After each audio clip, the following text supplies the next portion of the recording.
Drama serial मन मस्त मलंग की आने वाली एपिसोड बहुत धमाकेदार होने वाली है, क्योंकि अब आने वाली एपिसोड में सिकंदर और अस्मा को पता चल जाएगा कि कबीर रिया को लेकर कहाँ गया है। जिसके बाद सिकंदर भी अपनी गन लेकर कबीर और रिया के पास पहुंचने वाला है।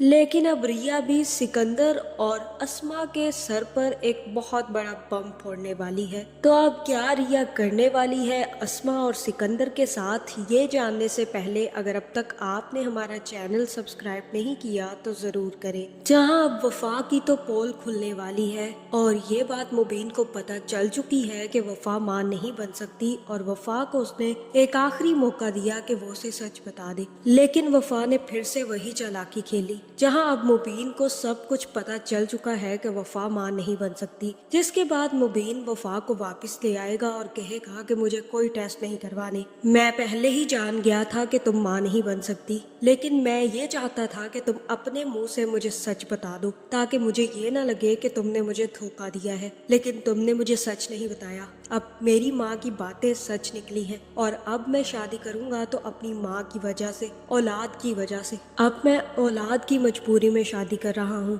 अगर तुम मुझे सच बता देती और हम पहले ये सब कुछ इलाज करवा लेते तो ये सब कुछ होता ही ना। जहाँ फिर वफा कहेगी कि ये कोई मजबूरी नहीं है, तुम सिर्फ और सिर्फ मुझसे झूठ बोल रहे हो मुबीन, तुम अपनी खुशी के लिए शादी कर रहे हो। जहाँ फिर मुबीन कहेगा कि ये मजबूरी बिल्कुल भी नहीं है, ये कमजोरी है जो कि मुझ में तो बिल्कुल भी नहीं है। और अब जब तुम्हारी सच्चाई मेरे सामने आ गई है और तुमने जो मेरे साथ झूठ बोला है, उसके बाद तो मैं तुम्हारे साथ जिंदगी नहीं गुजार सकता। जहाँ फिर महाबीना और मुबीन ने मिलकर ये चाल चली होगी कि वो वफा का सच सबके सामने ला सके, वरना मुबीन इतना भी बेवकूफ नहीं है कि वफा को बता दे कि वो किस डॉक्टर के पास वफा को लेकर जा रहा है।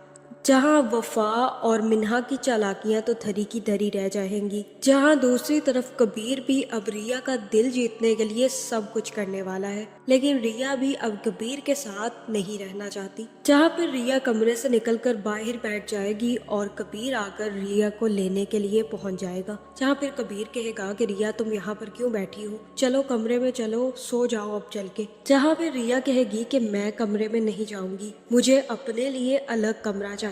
और तब कबीर कहेगा कि ये क्या बच्चों वाली जिद कर रही हो रिया, ऐसी तो बच्चे भी जिद्दें नहीं करते होंगे। और तब रिया कहेगी कि चलो ठीक है, मैं बच्चों वाली जिद्दें कर रही हूँ तो मान लो मेरी जिद और ले दो मुझे अलग कमरा। जहाँ फिर कबीर कहेगा कि ठीक है, मैं तुम्हारी जिद पूरी कर देता हूँ, मैं अभी जाकर उनसे कहता हूँ कि सामने वाला रूम खोल दे। जिसके बाद कबीर भी जाकर उस आदमी से कहेगा कि सामने वाला कमरा खोल दो और उसके बाद रिया से आकर कहेगा कि मैंने तुम्हारे लिए सामने वाला कमरा खुलवा दिया है, तुम अब जाओ, जाकर वहां पर सो जाओ। जिसके बाद रिया भी खुशी खुशी भागती हुई अपने कमरे में जाकर पुरसुकून नींद सोने की कोशिश करने ही वाली होगी। जहां कबीर अपनी चाल चल देगा और उसी आदमी से कहकर पूरे विला की लाइट बंद करवा देगा और कहेगा कि ये लाइट तब तक नहीं आनी चाहिए जब तक मैं ना कहूँ। जहाँ फिर जैसे ही लाइट जाएगी तो रिया भी डर जाएगी और उठकर भागती हुई कबीर के कमरे में आ जाएगी। जहाँ फिर रिया आकर कबीर से कहेगी कि कबीर लाइट चली गई है, उससे कहो कि लाइट को देख कर आए क्या हुआ है। जहाँ फिर कबीर कहेगा कि कुछ नहीं हुआ, अगर लाइट चली गई है तो यहाँ पर चली जाती है लाइट, ऐसा कोई मसला नहीं है, तुम जाओ, जाकर अपने कमरे में सो जाओ।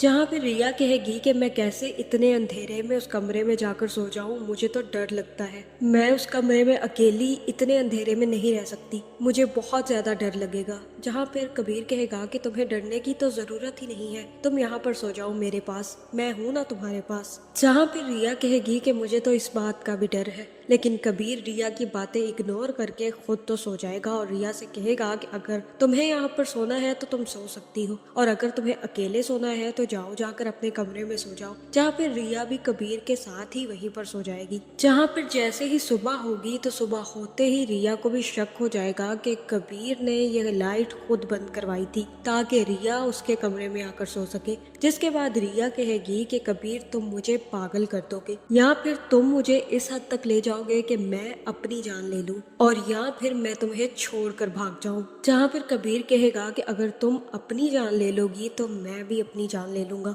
मैं तुम्हारे अलावा किसी के साथ जिंदगी नहीं गुजार सकता और मैंने हमेशा तुमसे मोहब्बत की है रिया, आगे भी करूंगा। और मैं तुमसे वादा करता हूँ कि मैं तुम्हारी इज्जत पर कभी आंच नहीं आने दूंगा। मैं हमेशा तुम्हारे साथ रहूंगा। तुम एक दफा साथ तो दो मेरा। तुम मुझसे इतनी मोहब्बत करती थी, अचानक से ये मोहब्बत नफरत में कैसे बदल गई? तुमने कभी नहीं सोचा कि तुम्हारे बहन भाई तुम्हारे साथ क्या कर रहे हैं? उन लोगों ने तुम्हें अपने मकसद के लिए इस्तेमाल किया है और वो चाहते हैं कि हम दोनों कभी भी एक ना हो। जहाँ मुझे तो ऐसा ही लग रहा है कि यहाँ पर रिया भी कबीर की बातें समझ आएगी, लेकिन अब जैसे ही सिकंदर को पता चलेगा कि कबीर रिया को लेकर कहाँ गया है तो वो भी अस्मा का डोला उठाकर कबीर के पीछे आने वाला है। जहाँ मुझे तो ऐसा ही लग रहा है कि अब सिकंदर जैसे ही कबीर को ढूंढता हुआ आएगा तो वो भी कबीर के ऊपर गन तान कर खड़ा हो जाएगा और कहेगा कि तुम्हारी हिम्मत कैसे हुई मेरी बहन को लाने की? कहाँ है रिया? मैं उसे साथ लेकर जाऊंगा और मैं अब तुम्हारी जान लेकर भी जाऊंगा। जहाँ मुझे तो ऐसा ही लग रहा है कि इस दफा रिया आकर